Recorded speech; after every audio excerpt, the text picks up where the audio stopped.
Me llamo Aurelio Vázquez, tengo 72 años y durante más de 40 años trabajé como mecánico aquí en Monterrey. Tu opinión ya no importa, papá. Me dijeron en la junta familiar que organizaron mis hijos en mi propia sala. Les sonreí y les recordé quién es el que paga sus deudas. Pero lo que ellos no sabían es que ese viejo mecánico al que creían poder manejar como un engrane más, tenía algunas sorpresas guardadas bajo la manga. Esa tarde del domingo, cuando llegué de comprar el periódico en el puesto de Don Chema, me encontré con una escena que nunca pensé ver en mi casa. Ahí estaban mis 3 hijos. Javier, el mayor, con su traje de oficina que siempre se las da de importante. Leticia, mi única hija, con esa cara de preocupación fingida que ponía cuando quería algo. Y Marcos, el menor, nervioso como siempre, evitando mirarme a los ojos. Pero no estaban solos. También estaba Alejandra, la esposa de Javier, sentada muy derecha en el sillón como si fuera la dueña de la casa. Y Rodrigo, el marido de Leticia, revisando su teléfono cada 5 minutos como si tuviera cosas más importantes que hacer que estar ahí. «Papá, siéntese por favor», me dijo Javier con esa voz de ejecutivo que había aprendido en su trabajo del banco. «Necesitamos hablar con usted de algo muy importante». Yo me senté en mi silla de siempre, la que había comprado cuando me casé con mis Remedios hace ya tantos años, y los miré a todos. Había algo en el ambiente, una tensión que se podía cortar con cuchillo, como cuando se va a descomponer un motor y uno siente que algo no anda bien antes de que empiecen los ruidos raros. «¿De qué se trata?», les pregunté, aunque por la manera en que estaban acomodados, como jurado frente a un acusado, ya me imaginaba que no era nada bueno. Alejandra se aclaró la garganta. Esa mujer siempre había tenido la costumbre de hablar por mi hijo, como si Javier no tuviera voz propia. «Suegro, es sobre su situación actual. Todos estamos preocupados por usted». «¿Mi situación actual?», repetí. «¿Cuál situación?». «Papá», intervino Leticia, «usted ya tiene 72 años. Esta casa es demasiado grande para usted solo, el barrio se ha puesto peligroso, y francamente, creemos que ya no puede cuidarse por sí mismo como antes». Marcos asintió desde su rincón, sin atreverse a hablar, pero respaldando a sus hermanos con su silencio cómplice. «Hemos estado discutiendo entre nosotros», siguió Javier, «y creemos que sería mejor para todos si usted se fuera a vivir a un lugar más adecuado para su edad». «¿Un lugar más adecuado?», pregunté. «¿Cómo cuál?». Rodrigo, que hasta ese momento había estado callado, levantó la vista de su teléfono. «Hay residencias muy buenas para personas mayores, don Aurelio. Lugares donde puede estar acompañado, donde hay actividades, donde no tiene que preocuparse por el mantenimiento de una casa». Ahí fue cuando empecé a entender de qué se trataba realmente esta junta familiar. No era una conversación, era un veredicto. Ya habían decidido todo sin consultarme, y ahora solo me estaban informando de sus planes. «¿Y ustedes creen que yo no puedo opinar sobre dónde quiero vivir?», les pregunté. Javier suspiró, y en ese suspiro había una paciencia forzada que me molestó profundamente. «Papá, por supuesto que puede opinar, pero tiene que ser realista. Usted ya no es el mismo de antes». «¿En qué no soy el mismo?», les pregunté. «Se le olvidan cosas», dijo Alejandra. «La semana pasada dejó prendida la parrilla del patio toda la noche». Era cierto. Me había distraído viendo el partido y se me olvidó apagarla. Pero de ahí a decir que estaba perdiendo la cabeza, había una gran diferencia. «Además», siguió Leticia, «económicamente ya le debe estar costando mucho trabajo mantener esta casa.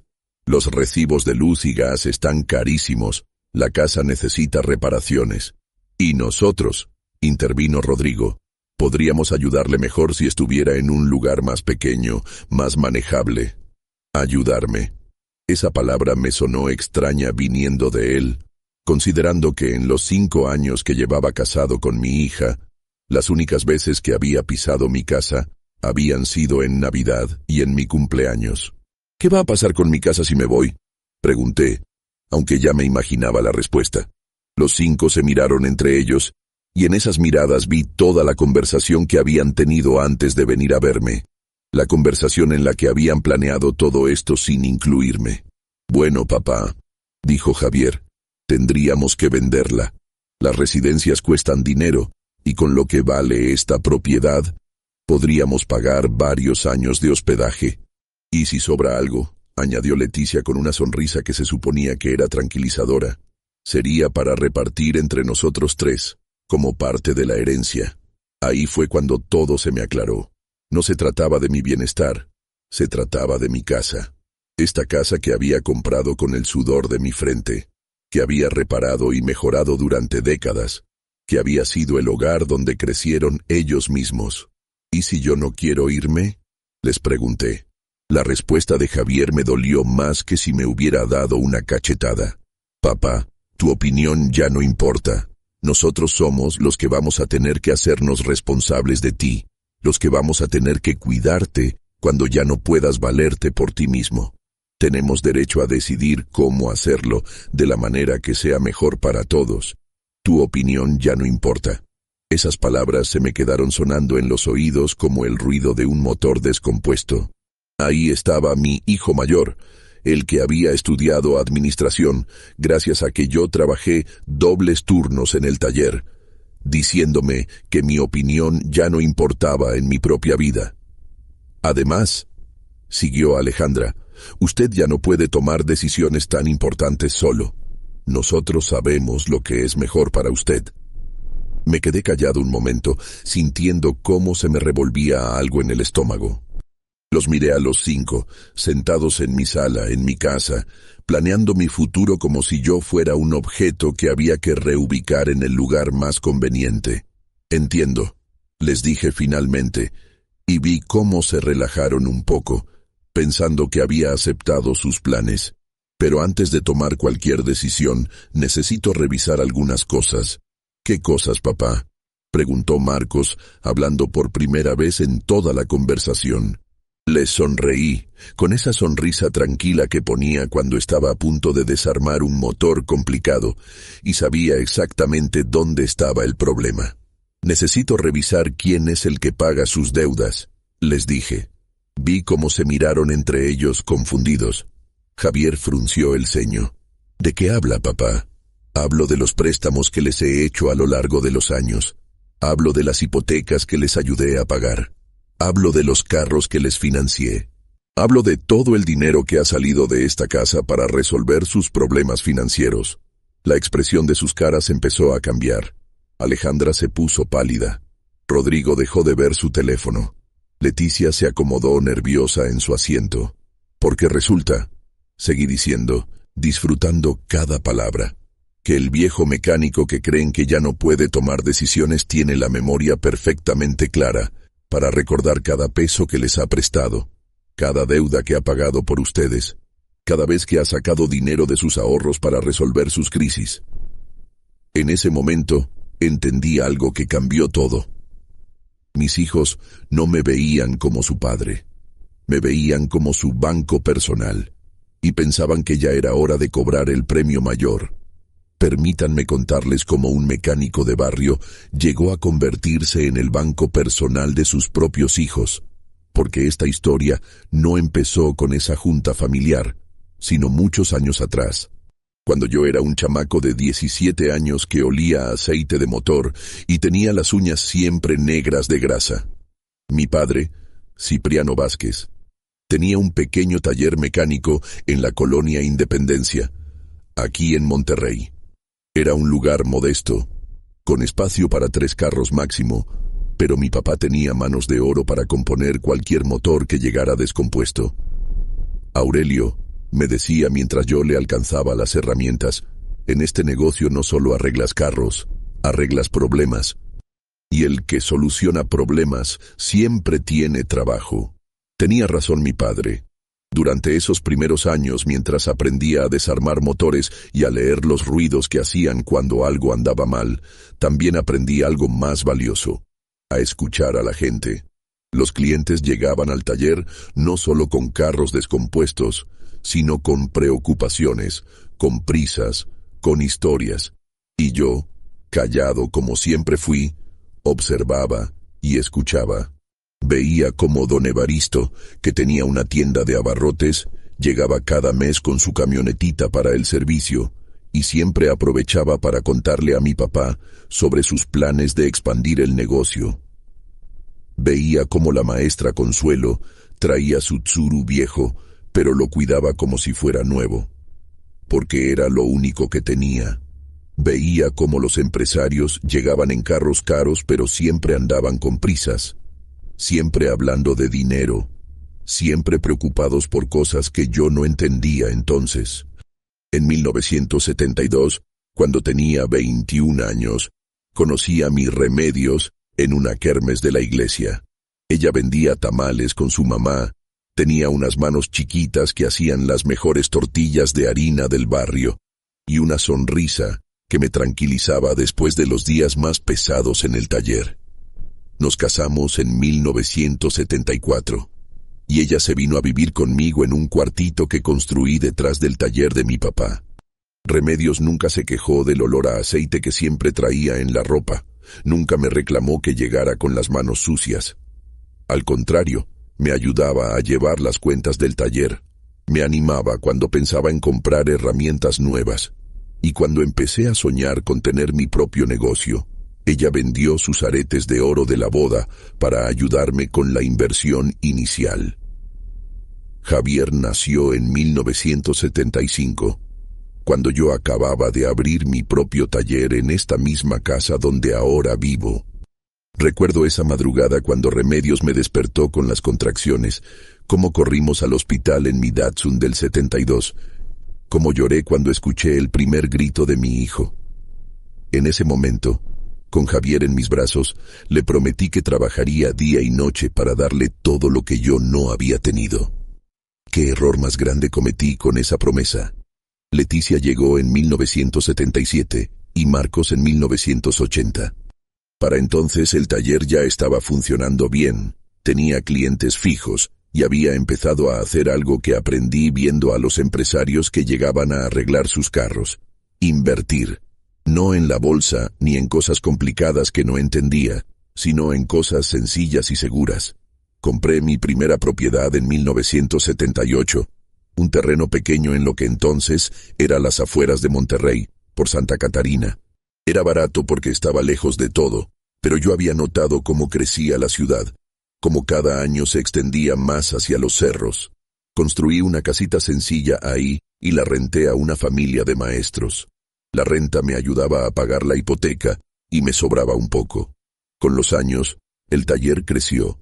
No solo reparaba carros, sino que empecé a vender refacciones, a hacer trabajos de hojalatería, a ofrecer servicios de grúa. Remedios me ayudaba con todo. Llevaba las cuentas, atendía el teléfono. A veces hasta vendía tortas y refrescos a los clientes que esperaban. Mis hijos crecían viendo cómo llegaba a casa con las manos sucias, cómo contaba billetes arrugados en la mesa de la cocina, cómo a veces tenía que prestarle dinero a los clientes que no podían pagar inmediatamente sus reparaciones, pero nunca supieron que cada peso que ganaba extra lo invertía cuidadosamente. Para 1985 ya tenía 3 propiedades rentando. Para 1990 eran 5. Siempre terrenos o casas pequeñas en zonas que yo sabía que iban a crecer, siempre comprando cuando estaban baratos y esperando pacientemente a que la ciudad los alcanzara. Pero mis hijos nunca supieron nada de esto. Para ellos, su papá era un mecánico trabajador que se mataba trabajando para mantener a la familia, que contaba centavos para sus útiles escolares, que manejaba una camioneta vieja porque supuestamente no le alcanzaba para una nueva.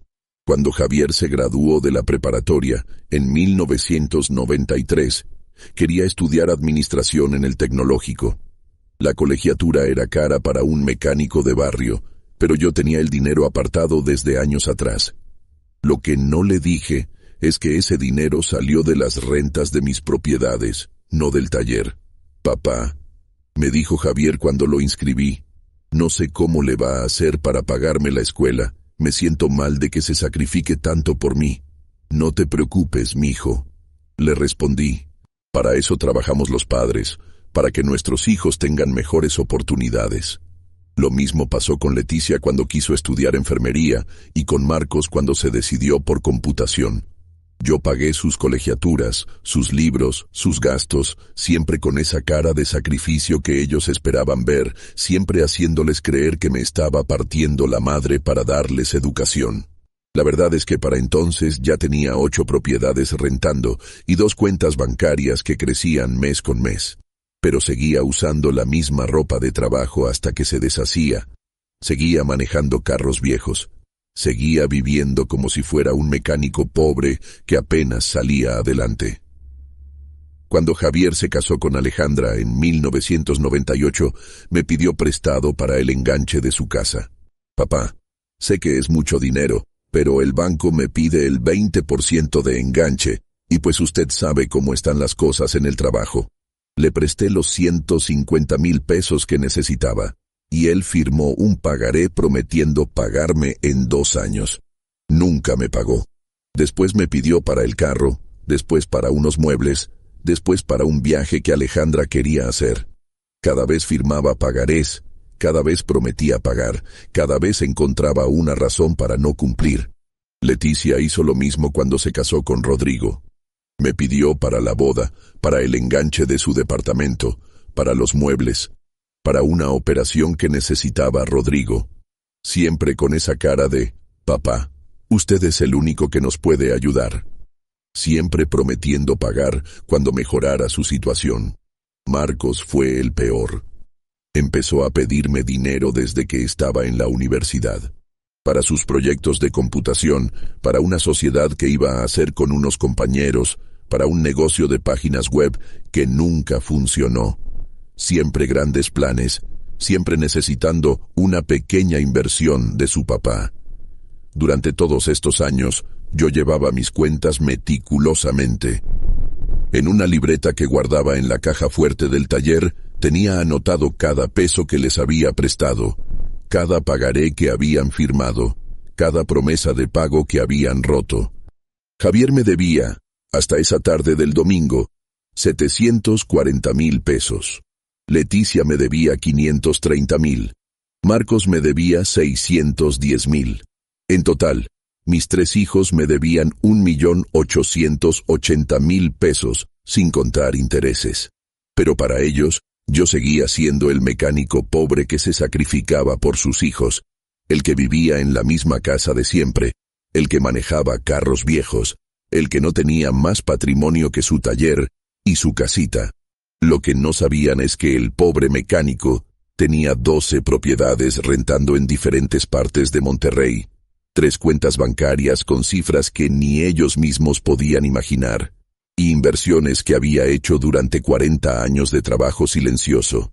Y lo más importante, tenía todos sus pagarés perfectamente guardados, todos sus compromisos documentados, toda la evidencia de que no era un padre generoso el que les había regalado dinero, sino un prestamista paciente que había estado esperando el momento adecuado para cobrar.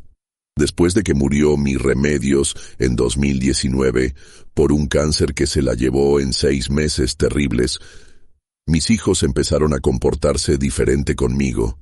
No fue algo que pasó de un día para otro, sino un cambio gradual, como cuando un motor empieza a fallar. Al principio solo notas pequeños ruidos raros. Después se va haciendo más evidente hasta que ya no puedes ignorarlo. Los primeros meses después del funeral, Javier venía seguido. Papá, ¿cómo se siente? ¿Necesita algo? Pero yo notaba que sus visitas tenían un propósito. Siempre llegaba con preguntas específicas. ¿Ya revisó los papeles de mamá? ¿Encontró algún seguro de vida? ¿Tiene organizados los documentos de la casa? Leticia también aumentó sus llamadas, pero no para preguntarme cómo estaba sobrellevando la soledad, sino para decirme cosas como: papá, esta casa se va a sentir muy grande para usted solo. ¿No ha pensado en algo más pequeño? O, papá, el barrio ya no es lo que era antes, se está poniendo peligroso para una persona mayor. Marcos, que siempre había sido el más desapegado, de repente empezó a aparecerse sin avisar. Llegaba con la excusa de: ver cómo estaba papá. Pero yo lo veía recorriendo la casa con los ojos, fijándose en cada detalle, como cuando evaluaba las computadoras que reparaba en su trabajo. Yo entendía que era normal que se preocuparan por mí, después de quedarme viudo. Lo que no entendía es por qué esa preocupación nunca incluía preguntarme qué necesitaba yo, qué quería yo, cómo me sentía yo realmente. Un día llegó Alejandra con Javier, y mientras él revisaba unas tuberías que supuestamente tenían fuga en el baño, ella se quedó conmigo en la cocina. «Suegro», me dijo mientras preparaba café, «¿no se siente muy solo aquí? Esta casa tiene muchos recuerdos tristes ahora». «Los recuerdos de Remedios no son tristes», le respondí. «Son lo único bueno que me queda». «Sí, claro», dijo, pero siguió insistiendo. «Pero piénselo, suegro, usted podría estar en un lugar más cómodo, más seguro, donde hubiera gente de su edad, donde no tuviera que preocuparse por mantener una casa tan grande». Esas conversaciones se volvieron rutinarias. Cada visita incluía comentarios sobre lo inconveniente que era para mí vivir solo, sobre los riesgos de mi edad, sobre las ventajas de los lugares diseñados para personas mayores. Pero nunca, ni una sola vez, me preguntaron si yo quería irme de mi casa. Lo que más me dolía era cómo habían cambiado conmigo desde que Remedios ya no estaba. Cuando ella vivía, las visitas eran diferentes. Mis hijos venían, platicábamos, comíamos juntos, había risas, había calidez. Remedios tenía el don de hacer que todos se sintieran bienvenidos, de mantener unida a la familia. Sin ella, las visitas se volvieron mecánicas. Llegaban, preguntaban por mi salud, revisaban que todo estuviera en orden en la casa y se iban. Ya no había largas sobremesas, ya no me contaban cosas importantes de sus vidas, ya no me pedían consejos sobre sus problemas. Empecé a sentir que me veían como una responsabilidad molesta que había que administrar eficientemente. Un sábado por la mañana, Leticia llegó con una carpeta llena de folletos. «Papá, mire lo que conseguí. Son opciones de residencias para adultos mayores. Todas muy bonitas, con jardines, con actividades». Los folletos mostraban viejitos sonrientes jugando cartas, enfermeras amables, instalaciones impecables, pero a mí me daban tristeza esas fotos, porque se veían tan artificiales, tan forzadas. «¿Para qué me traes esto, Leticia?», le pregunté. «Para que vaya considerando opciones, papá. No es que se tenga que ir ahorita, pero es bueno ir viendo qué posibilidades hay. Yo no quiero irme de mi casa. Papá, nadie dice que se vaya si no quiere, pero sea realista. ¿Cuánto tiempo más va a poder mantener esta casa? Los gastos son muchos, el mantenimiento es pesado». «¿Quién te dijo que no puedo mantener mi casa?», le pregunté. Leticia se puso incómoda. «Bueno, papá, sabemos que sus ingresos son limitados. El taller ya no da lo que daba antes y pues, las cosas están caras». Era cierto que el taller ya no daba lo que daba antes. A los 72 años ya no podía trabajar como cuando tenía 40. Pero lo que mis hijos no sabían es que el taller nunca había sido mi única fuente de ingresos, solo la más visible. Marcos empezó a hacer comentarios sobre mi capacidad para manejar las finanzas. «Papá, ¿estás seguro de que pagó bien el recibo de la luz? Me parece que está muy alto». «Oh, papá, ¿no le parece que está gastando mucho en el súper? Con lo que compró la semana pasada debería alcanzarle para 15 días». Bob me trataba como si fuera un niño que no sabía administrar su dinero, como si después de 40 años manejando un negocio hubiera perdido de repente la capacidad de sumar y restar. La gota que derramó el vaso fue cuando descubrí que habían estado hablando entre ellos a mis espaldas, haciendo planes sobre mi futuro, sin incluirme. Un miércoles por la tarde, llegué temprano del taller porque había tenido pocos clientes. Al entrar a la casa, escuché voces en la cocina. Era Javier hablando por teléfono, y por el tono de la conversación era obvio que estaba hablando con uno de sus hermanos. No creo que se oponga mucho», decía Javier. «Está más frágil desde que murió mamá, más dependiente». Si le presentamos las opciones de la manera correcta, va a entender que es lo mejor para él. Me quedé parado junto a la puerta, sintiendo cómo se me encogía el corazón. El problema va a ser convencerlo de que venda la casa, siguió diciendo. Pero si entre los tres le explicamos que es la única manera de financiar la residencia. Además, esta propiedad está en una zona que se ha valorizado mucho. Con lo que vale, podemos pagar varios años de cuidados y todavía queda algo para repartir. Ahí fue cuando entendí que no se trataba de mi bienestar. Se trataba de mi casa y de lo que valía. Sí, ya sé que suena feo, siguió Javier, pero piénsalo. Él no va a vivir para siempre, y si no hacemos algo ahorita, todo el dinero se va a gastar en cuidados médicos o en mantener una casa que está demasiado grande para él. Esa noche no pude dormir. Me quedé despierto pensando en esa conversación, en cómo mis propios hijos estaban planeando mi vida, como si yo fuera un objeto que había que reubicar en el lugar más conveniente. Durante las siguientes semanas empecé a notar más cosas. Cómo revisaban mi correspondencia cuando venían de visita. Cómo hacían preguntas casuales sobre mis gastos médicos, sobre el estado de la casa, sobre mis rutinas diarias. Cómo Alejandra siempre encontraba pretextos para caminar por todos los cuartos cuando estaba aquí. Un domingo, después de comer, Marcos me dijo, «Papá, ¿no cree que sería bueno que uno de nosotros lo acompañara cuando va al banco? Para que no tenga que hacer filas para ayudarle con los trámites. Porque necesitaría ayuda para ir al banco». Le pregunté. «No es que necesite ayuda», se apresuró a decir, «pero a su edad, uno nunca sabe. Además, así podríamos estar más al tanto de sus finanzas, por si llega a necesitar algo. Estar al tanto de mis finanzas. Eso era lo que realmente querían. Saber cuánto tenía, cuánto gastaba, cuánto les iba a quedar cuando yo ya no estuviera. Fue entonces cuando decidí que era hora de organizar esa junta familiar, donde finalmente iban a mostrar sus verdaderas intenciones.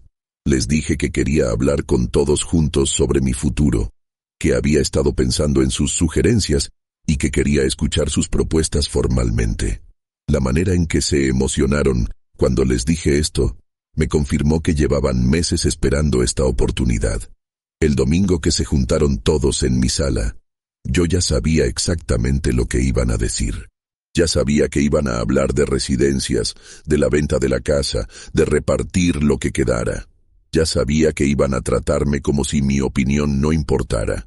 Pero lo que ellos no sabían es que el viejo mecánico al que creían poder manejar había estado preparando su propia estrategia durante semanas, y estaba a punto de recordarles quién era realmente el que tenía el control en esa familia. Después de que les dije que necesitaba revisar quién pagaba sus deudas, el silencio en la sala se volvió pesado como el aire antes de una tormenta. Los 5 me miraban con esas caras de confusión que ponían cuando no entendían hacia dónde iba la conversación. «Papá», me dijo Javier con esa voz condescendiente que había estado usando conmigo desde que enviudé. «¿De qué deudas habla? Nosotros no le debemos nada». Me levanté despacio de mi silla y caminé hacia el mueble donde guardo mis documentos importantes. Saqué una carpeta gruesa, de esas de acordeón, que había estado preparando durante las últimas semanas. La puse sobre la mesa de centro, justo frente a ellos, y la abrí con la calma de quien sabe exactamente lo que está haciendo. «A ver si esto les refresca la memoria», les dije, sacando el primer documento.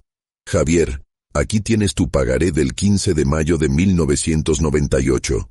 150,000 pesos para el enganche de tu casa. Prometiste pagármelos en 2 años. Le extendí el papel y vi cómo se le cambió la cara cuando reconoció su propia firma. Alejandra se puso pálida.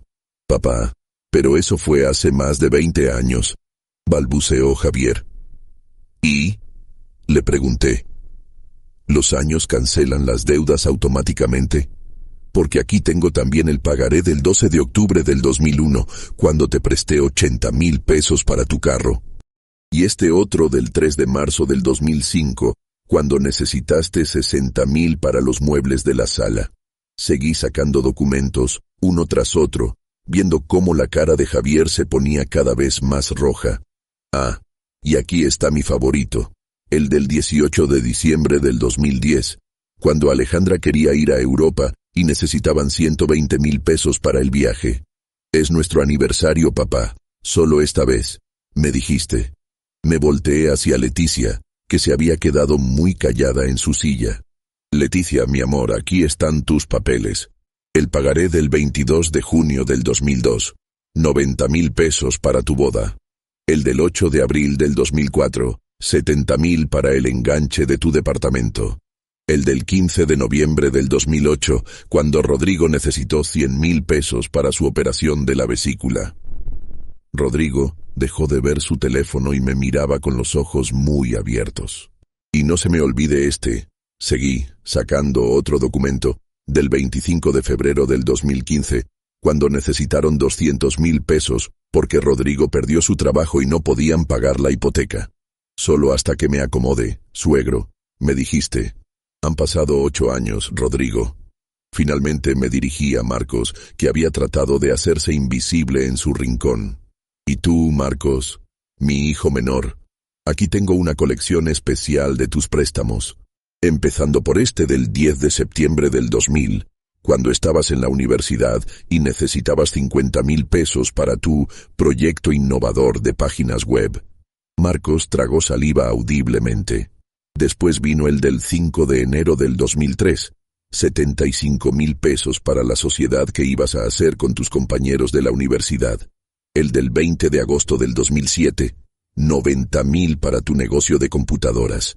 El del 12 de abril del 2012, 110,000 para tu startup de aplicaciones móviles. Paré un momento para ver sus caras. Los 5 estaban callados, viendo los documentos que tenía esparcidos sobre la mesa como si fueran pruebas de un crimen. ¿Saben cuánto suman todas estas deudas? Les pregunté. Javier, tú me debes 740,000 pesos. Leticia, 530,000. Marcos, 610,000. En total, 1,880,000 pesos. Papá, murmuró Leticia. Pero nosotros pensamos que esos eran regalos, ayudas de familia. ¿Regalos? Repetí sintiendo cómo se me subía la sangre a la cabeza. Regalos son los documentos que firmaron prometiendo pagar.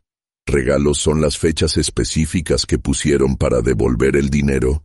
Es que usted nunca nos presionó para pagar, dijo Marcos débilmente.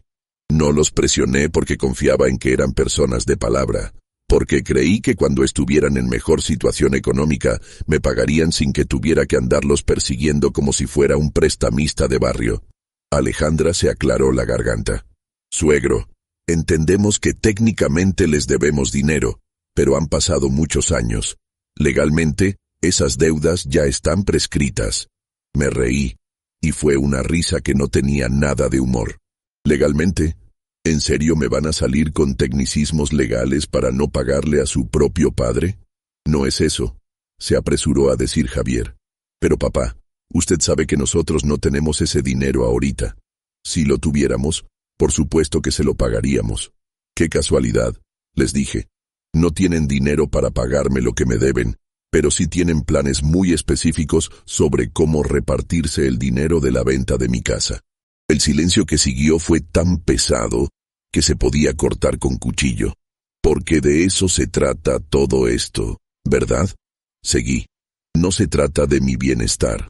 No se trata de que esté solo o de que la casa sea muy grande. Se trata de que quieren convertir esta propiedad en efectivo lo más rápido posible. Papá, eso no es cierto, protestó Leticia, pero su voz no sonaba muy convincente. ¿No es cierto? Entonces explícame por qué en los últimos 6 meses han estado documentando cada pequeño olvido mío, cada vez que dejo una luz prendida, cada vez que se me olvida cerrar bien una llave. Explícame por qué han estado preguntando por ahí sobre mi salud mental, sobre si me ven confundido en el mercado. Vi cómo se miraron entre ellos, confirmando mis sospechas. Explícame por qué trajeron folletos de residencia sin que yo se los pidiera. ¿Por qué insisten tanto en que esta casa es demasiado grande, demasiado cara, demasiado peligrosa para mí? Papá, Nosotros solo queremos lo mejor para usted, murmuró Javier. ¿Lo mejor para mí o lo mejor para ustedes?, le pregunté. Porque lo mejor para mí sería que mis hijos vinieran a visitarme porque me quieren, no porque están evaluando mi propiedad. Lo mejor para mí sería que me preguntaran qué necesito, no que decidieran por mí lo que necesito. Me acerqué a Javier y lo miré directamente a los ojos. Lo mejor para mí sería que el hijo al que le pagué la universidad, al que le financié su casa, su carro, sus viajes, no me dijera que mi opinión ya no importa en mi propia vida. Javier bajó la mirada, sin poder sostener mis ojos. Pero, sobre todo, seguí, lo mejor para mí sería no tener que descubrir que mis propios hijos me ven como un obstáculo que hay que remover para poder cobrar su herencia. Papá, usted está malinterpretando todo, dijo Marcos. ¿Estoy malinterpretando?, le pregunté sacando otro documento de la carpeta. Entonces explícame esto. Era una hoja de papel con números escritos a mano, en la letra de Javier. La había encontrado olvidada en la mesa de la cocina después de una de sus visitas. Valor estimado de la casa, 2.8 millones. Leí en voz alta. Costo de residencia anual, 240,000. Gastos médicos estimados, 100,000 anuales. Tiempo estimado de vida, 8-10 años. Las caras de mis 3 hijos se pusieron del color de la ceniza. Tiempo estimado de vida. Repetí, sintiendo cómo se me quebraba la voz. Mis propios hijos calcularon cuánto tiempo me quedaba de vida para saber cuánto dinero les iba a sobrar después de pagar mis gastos. En ese momento entendí algo que me partió el corazón. Para ellos, yo ya no era su padre. Era una inversión que estaba a punto de vencer, y querían liquidarla de la manera más eficiente posible. Ahora entiendo por qué mi opinión ya no importa, les dije, sintiendo una mezcla de tristeza y coraje que nunca había experimentado. Porque para ustedes, yo ya no soy una persona con derecho a decidir sobre su propia vida. Soy un activo que hay que administrar hasta que se agote. Nunca pensé que llegaría a hacer lo que hice después. A la mañana siguiente, cuando mis hijos pensaban que yo estaba reflexionando sobre sus propuestas, yo estaba ejecutando un plan que había estado preparando desde que encontré esos cálculos sobre mi tiempo estimado de vida. Primero llamé a mi abogado, el licenciado Garza, que había sido mi asesor legal durante los últimos 15 años. Cuando le expliqué la situación, se quedó callado un momento largo. Don Aurelio, me dijo finalmente, lamento mucho que esté pasando por esto. Desafortunadamente, he visto casos similares. ¿Está seguro de lo que quiere hacer? Completamente seguro, le respondí. Quiero que ejecute el cobro de todas las deudas pendientes. Inmediatamente. ¿Todas? Don Aurelio, estamos hablando de casi 2 millones de pesos. Todas, confirmé. Con intereses moratorios desde las fechas de vencimiento originales. Esa tarde, el licenciado Garza se presentó en las casas de mis 3 hijos con demandas formales de cobro. Los pagarés estaban perfectamente documentados, las firmas eran auténticas y aunque las deudas eran viejas, nunca habían sido legalmente canceladas. Javier fue el primero en llamarme, gritando por teléfono. «Papá, esto es una locura. No puede demandarnos. Somos su familia». Precisamente por eso, le respondí con una calma que me sorprendió. Esperé tantos años a que pagaran voluntariamente. Pero ahora que sé lo que realmente piensan de mí, es tiempo de cerrar cuentas. «Pero no tenemos ese dinero», gritó. «Qué extraño», le dije.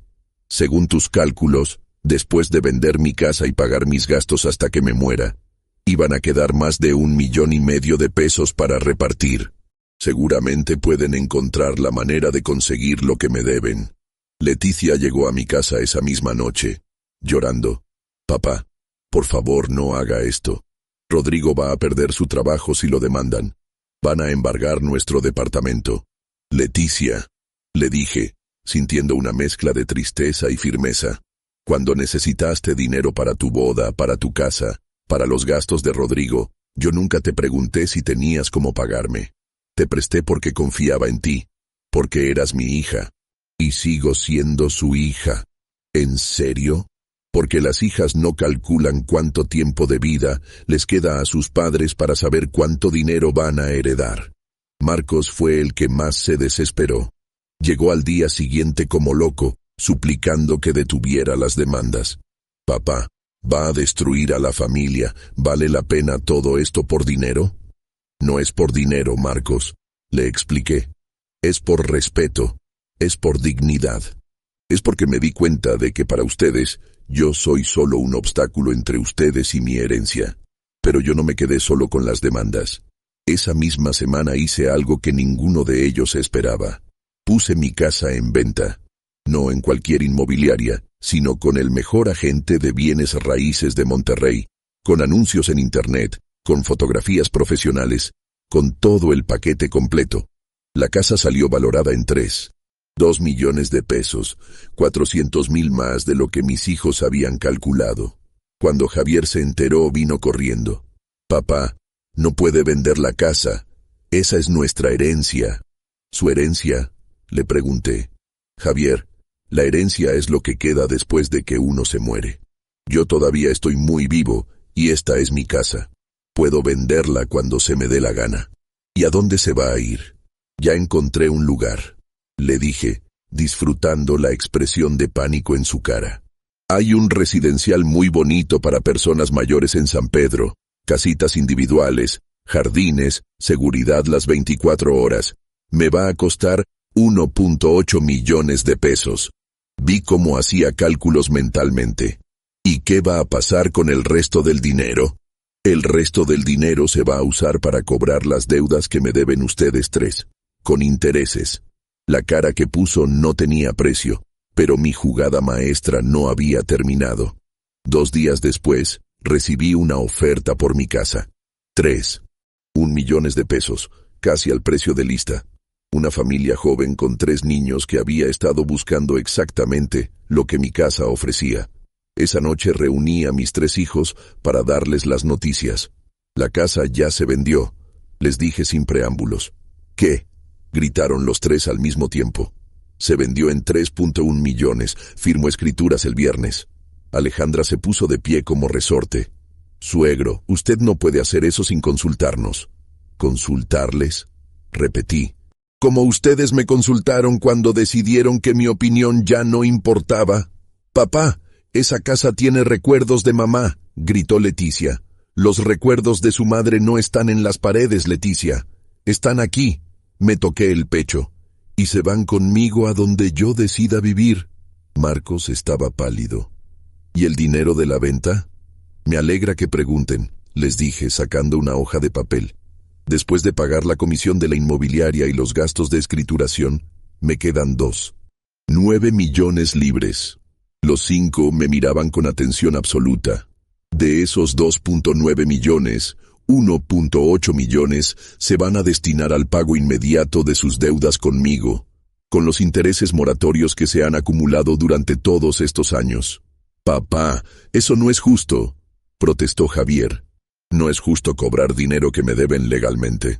No es justo que después de décadas de prestarles sin cobrarles intereses, ahora aplique las reglas normales de cualquier préstamo. ¿Y el resto? Preguntó Marcos con voz temblorosa. El resto, les dije, sonriendo por primera vez en semanas, se va a dividir en 3 partes iguales. Vi cómo se relajaron un poco, pensando que al final sí iban a recibir algo. Una parte para mi nueva casa en San Pedro. Otra parte para mis gastos de vida durante los años que me queden, sean los 8 o 10 que ustedes calcularon, o los 20 que yo espero vivir para joderlos. Se quedaron callados, esperando la tercera parte. Y la tercera parte, seguí, disfrutando cada palabra. La voy a donar a un refugio de ancianos abandonados por sus familias. El silencio que siguió fue ensordecedor. Papá, susurró Leticia, no puede hacer eso. ¿No puedo? Es mi dinero, es mi casa, es mi vida. Y después de lo que escuché y vi, he decidido que prefiero ayudar a viejitos que realmente necesitan cariño, en lugar de financiar la codicia de hijos que solo esperan que me muera. Javier se levantó furioso. Esto es una venganza. No, Javier, le respondí, levantándome también. Una venganza sería dejarlos sin nada y contarle a todo el mundo lo que hicieron. Esto es justicia. Ustedes van a recibir exactamente lo que se merecen. Nada más, nada menos. Vamos a impugnar todo, gritó Alejandra. Inténtenlo, les dije. Pero van a necesitar demostrar que estoy loco y no van a poder hacerlo. Porque la persona que organizó todo esto con abogados, con inmobiliarias, con bancos, obviamente está en perfectas condiciones mentales. Esa noche, después de que se fueron gritando amenazas y reproches, me senté en mi silla favorita por última vez. En 2 semanas ya no sería mi casa, pero tampoco sería la casa que mis hijos habían planeado heredar. Por primera vez en meses me sentí en paz. Había recuperado el control de mi vida. Había cobrado lo que me debían y había tomado decisiones que realmente me convenían a mí, no a ellos. El viejo mecánico que creían poder manejar les había enseñado la lección más cara de sus vidas. Han pasado 10 meses desde que me mudé a mi nueva casa en el residencial San Pedro y mi vida ha cambiado de maneras que nunca imaginé. No todas han sido fáciles, pero todas han sido en mis propios términos. La casita que compré es perfecta para mí. 2 recámaras, jardín pequeño pero bien cuidado, seguridad las 24 horas, y vecinos de mi edad que entienden lo que significa haber trabajado toda la vida para llegar hasta aquí. No es la casa donde crecieron mis hijos, pero es la casa donde yo decidí vivir mis últimos años. Los primeros meses fueron duros. Javier contrató abogados para impugnar la venta de la casa, para tratar de demostrar que yo no estaba en mis facultades mentales cuando tomé mis decisiones. Gastó una fortuna en honorarios legales, pero al final tuvo que aceptar que todas mis acciones habían sido completamente legales y racionales. Leticia y Rodrigo perdieron su departamento. No pudieron pagar la deuda conmigo y al mismo tiempo mantener su hipoteca. Tuvieron que mudarse a un lugar más pequeño, más barato. Al principio traté de sentir lástima por ellos, pero después recordé los cálculos que habían hecho sobre mi tiempo estimado de vida, y la lástima se me quitó rápido. Marcos perdió su negocio de computadoras. Tuvo que vender todo su equipo para pagar parte de lo que me debía. Ahora trabaja como empleado en una tienda de electrónicos, ganando una fracción de lo que ganaba antes. Me dice que soy un padre cruel, que destruí a su familia por dinero. No los destruí por dinero, Marcos, le dije la última vez que hablamos. Los desenmascaré por dignidad. El refugio de ancianos donde doné una parte de mi dinero se llama Casa de la Esperanza, y está en la colonia Independencia, no muy lejos de donde tenía mi taller.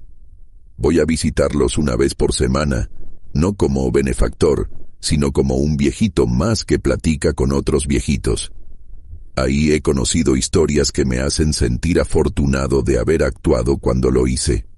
Don Evaristo, de 82 años, está ahí porque sus hijos vendieron su casa para cuidarlo mejor, y después desaparecieron con el dinero. Doña Consuelo, de 79, fue internada por su hija cuando empezó a preguntar por qué faltaba dinero de su cuenta bancaria. Don Aurelio, me dijo doña Consuelo la semana pasada mientras jugábamos dominó, usted hizo bien en defenderse cuando pudo. Nosotros esperamos demasiado tiempo y ya no pudimos hacer nada. Mi hermano Evaristo, que vive en Saltillo, vino a visitarme el mes pasado. Aurelio, me dijo, la gente dice que fuiste muy duro con tus hijos. ¿Y tú qué opinas?, le pregunté. Opino que un hombre tiene derecho a decidir sobre su propia vida hasta el último día que respire. Y que tus hijos se olvidaron de que todavía respirabas. Tiene razón, mi hermano. Yo sigo respirando, sigo pensando, sigo tomando mis propias decisiones. Y ahora que vivo en un lugar donde nadie me trata como si fuera un incapaz, me he dado cuenta de lo mucho que había deteriorado mi autoestima el comportamiento de mis propios hijos. Roberto, mi vecino de la casa de al lado, es un ingeniero jubilado de 75 años. Aurelio, me dijo mientras desayunábamos en el jardín común, usted hizo algo que muchos de nosotros no nos atrevemos a hacer. Puso límites. ¿Límites? Sí, les dijo a sus hijos, Hasta aquí. Les enseñó que usted no es una propiedad de ellos, que no pueden disponer de su vida como si fuera suya. Roberto tiene razón. Durante años permití que mis hijos me trataran como su patrimonio, como algo que les pertenecía por derecho de sangre. Nunca les enseñé que el respeto se gana día a día, que el amor no da derecho a controlar, que ser padre no significa ser propiedad de los hijos. Los números finales de mi Operación Dignidad fueron estos. De los 9 millones que recibí por la venta de la casa, 1.8 millones se destinaron al cobro de las deudas que me debían mis hijos. Con intereses moratorios, el monto llegó exactamente a 2.1 millones. Mi nueva casa me costó 1.8 millones. Me quedaron 1.1 millones libres, de los cuales doné 400,000 pesos al refugio y guardé 700,000 para mis gastos futuros. Dinero suficiente para vivir cómodamente durante muchos años, más de los 8 o 10 que mis hijos me habían calculado. Javier vino a verme hace 2 meses. Llegó solo, sin Alejandra, y se veía diferente. Más viejo, más cansado, más humilde. «Papá», me dijo, «vengo a pedirle perdón». «¿Perdón por qué?», le pregunté. «Por tratarlo como lo tratamos, por no respetarlo, por esos cálculos que hice sobre su tiempo de vida». Me quedé callado, esperando que siguiera. «He estado reflexionando mucho», continuó, «y me di cuenta de que en algún momento dejé de verlo como mi papá y empecé a verlo como un problema que resolver». «¿Y ahora cómo me ves?», le pregunté. «Como el hombre que me enseñó a trabajar, que pagó mis estudios, que me ayudó cuando lo necesité. Como el papá que se merece respeto, no lástima». Fue la conversación más honesta que habíamos tenido en años. «Javier», le dije, «el perdón ya está dado, pero la confianza se tiene que reconstruir». «¿Cómo?». «Visitándome porque quieres verme, no porque sientes obligación. Preguntándome cómo estoy, no evaluando si ya es tiempo de internarme. Tratándome como tu padre, no como tu futuro herencia. Desde entonces viene a visitarme cada 15 días. Platicamos de trabajo, de la vida, de recuerdos de cuando era niño. Ya no habla de residencias, ya no hace comentarios sobre mi capacidad mental, ya no revisa mi casa con ojos de tasador. Leticia todavía está dolida. Me llama de vez en cuando, pero nuestras conversaciones son tensas. Dice que entendió el mensaje, pero que no entiende por qué tuve que ser tan extremo. «Leticia», le expliqué en nuestra última llamada, «cuando ustedes organizaron esa junta familiar para decirme que mi opinión ya no importaba, también fueron extremos. La diferencia es que ustedes fueron extremos con mi dignidad y yo fui extremo con mi dinero. Marcos es el que más batalla para aceptar lo que pasó. Sigue enojado, sigue sintiendo que fui injusto. Pero hace una semana me mandó un mensaje que decía: «Papá, estoy empezando a entender que usted no nos castigó por ser malos hijos. Nos castigó por tratarlo como mal padre. Tal vez hay esperanza para él también. Mi salud está bien. Sigo manejando mi camioneta, sigo yendo al mercado, sigo cuidando mi jardín pequeño. Tengo una rutina que me gusta, desayuno en el jardín común con mis vecinos, voy al gimnasio del residencial 3 veces por semana, visito el refugio los miércoles, veo a mis nietos cuando sus padres me los traen. Porque sí, mis nietos vienen a visitarme. Al principio Javier y Leticia los usaron como arma emocional, amenazando con no traérmelos si no reconsideraba mis decisiones. Pero cuando se dieron cuenta de que no los iba a chantajear usando a los niños, empezaron a traérmelos normalmente. Mis nietos no entienden las peleas de los adultos. Para ellos, el abuelo sigue siendo el abuelo, el que les cuenta historias, el que les enseña a usar herramientas, el que les hace preguntas sobre la escuela. Y para mí, ellos son la prueba de que las familias pueden sanar si hay voluntad de hacerlo. La lección más importante que aprendí de todo esto es que nunca es demasiado tarde para defenderse, para decir basta, para recordarles a todos que uno sigue siendo dueño de su propia vida. Mis hijos creyeron que porque era viejo, porque era viudo, porque a veces se me olvidaban cosas sin importancia, Ya tenían derecho a decidir por mí. Creyeron que mi experiencia de vida, mi trabajo de décadas, mi derecho a tomar mis propias decisiones, ya no tenían valor. Se equivocaron. El día que me dijeron tu opinión ya no importa, papá, fue el día que decidí recordarles quién pagaba sus deudas, quién había construido el patrimonio que querían heredar, y quién seguía teniendo la última palabra sobre su propia vida. Y cuando les sonreí y les recordé quién era el que pagaba sus deudas, no lo hice por maldad, lo hice por dignidad, porque la dignidad no se mendiga, no se ruega, no se negocia. La dignidad se defiende, y yo la defendí hasta las últimas consecuencias. Ahora vivo en mis propios términos, con mi propia rutina, tomando mis propias decisiones. Y si esta historia les sirve para reflexionar sobre cómo tratan a sus padres, o sobre cómo quieren que los traten a ustedes cuando sean mayores, entonces valió la pena contarla, porque todos vamos a envejecer algún día, y todos vamos a necesitar que nos respeten, no que nos controlen. Que Dios los bendiga, y que nunca olviden que detrás de cada anciano hay una vida de experiencias, una historia de trabajo, y una dignidad que merece ser respetada hasta el último día. Porque como les dije a mis hijos, pueden calcular cuánto tiempo de vida me queda, pero no pueden decidir cómo voy a vivir ese tiempo.